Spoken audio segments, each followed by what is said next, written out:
तो पाकिस्तान के बीच में संघर्ष विराम हो गया है। फिलहाल शत्रुता टल गई है, लेकिन लड़ाकू विमान, मिसाइल, सटीक हथियार और ड्रोन से जो सैन्य टकराव हुआ 4 दिनों में, वो किस तरह से हुआ, ये आपको थोड़ा मैं विस्तार पूर्वक बताता हूं। दरअसल भारत ने पाकिस्तान के जो बुनियादी ढांचे हैं उसके ऊपर एक बड़ा प्रहार किया है और एक बड़ा संघर्ष चूंकि हो रहा था, इसलिए संघर्ष विराम की खबर आने के बाद भी आपने देखा कि पाकिस्तान की ओर से सीज फायर का उल्लंघन हुआ। अब आतंकी हमले में जवाबी कार्रवाई के रूप में 7 मई को सुबह ऑपरेशन सिंदूर शुरू हुआ। 26 लोगों की मौत का जो बदला है वो भारत ने लिया और इस सफल ऑपरेशन को संचालित करके 100 से ज्यादा आतंकी हैं जिनको नुकसान पहुंचाया।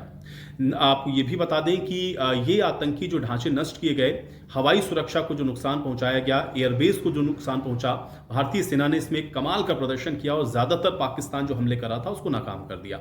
भारत ने 9 आतंकी प्रशिक्षण केंद्र हैं जिनको निशाना बनाया था। ऑपरेशन की शुरुआत भारत की ओर से अपने जो इच्छित लक्ष्य है उनको प्राप्त करने के लिए जो कश्मीर यानी कि पीओके है, यहां पर जो प्रशिक्षण शिविर हैं आतंकियों के, इनमें से 100 आतंकियों को मार गिराने का दावा भारत ने किया।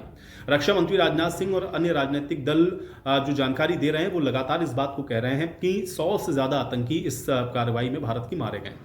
भारत की कार्रवाई में उन्नत जो सैन्य क्षमता है वो भी देखी। जम्मू कश्मीर में नियंत्रण रेखा के पार जिन आतंकी स्थलों को निशाना बनाया गया उसमें 5 पाक अधिकृत कश्मीर में 9 से 30 किलोमीटर के अंदर हैं और 6 से 100 किलोमीटर के अंदर के भी जो लक्ष्य हैं उसको राफेल या भारत के जो M77 हॉवित्जर और लाइटनिंग गोला बारूद है इनके जरिए साधा गया। भारत ने कई तरह की वायु रक्षा प्रणालियों को भी तैनात किया। पिछले 4 दिनों में भारतीय सेना ने पाकिस्तान से हवाई खतरों को बेअसर करने के लिए कई तरह की वायु रक्षा प्रणालियों को तैनात किया। इसमें रूसी मूल की S-400, इसके अलावा स्थानीय निर्मित आकाश बराक 8 वायु रक्षा और ड्रोन रोधी जो प्रणाली हैं, इन तमाम उपायों को भारत ने शामिल किया। इसी तरह से दोनों पक्षों की ओर से जो सैन्य कार्रवाई हो रही थी, इसमें पश्चिम में सरक्रीक से लेकर के 36 जगह पर 300 से 400 जो टर्किश ड्रोन्स हैं उनको भी भारत ने मार गिराया।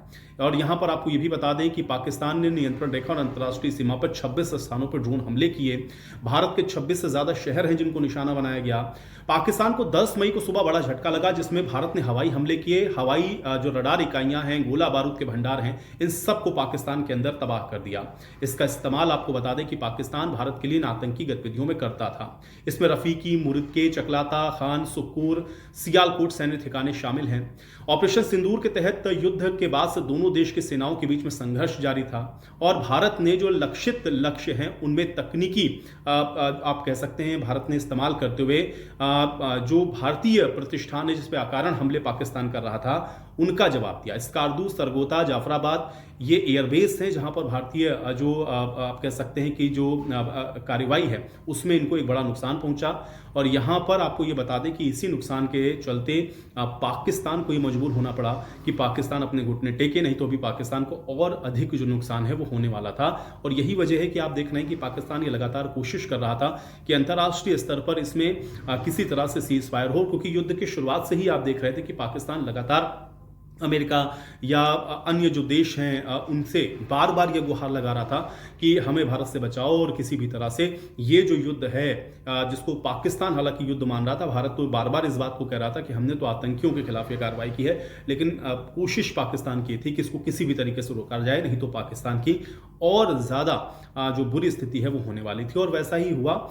कुछ शर्तें भारत ने जरूर रखी और ये भी कहा कि अब आगे से अगर कोई भी आतंकी हमला भारत में होगा तो उसको एक्ट ऑफ वॉर माना जाएगा। और ये कहते हुए अब ये जो सहमति है वो संघर्ष विराम पर बनी है। लेकिन अब ये संघर्ष विराम कितने दिन चल पाता है, पाकिस्तान क्योंकि अपनी हरकतों से बाज आता नहीं है। कल भी संघर्ष विराम के 3 घंटे के बाद ही पाकिस्तान ने कैसे संघर्ष विराम को तोड़ा था, ये सब आपके सामने है। अब आने वाले दिनों में देखते हैं कि ये जो स्थिति है वो कब तक बनी रहती है।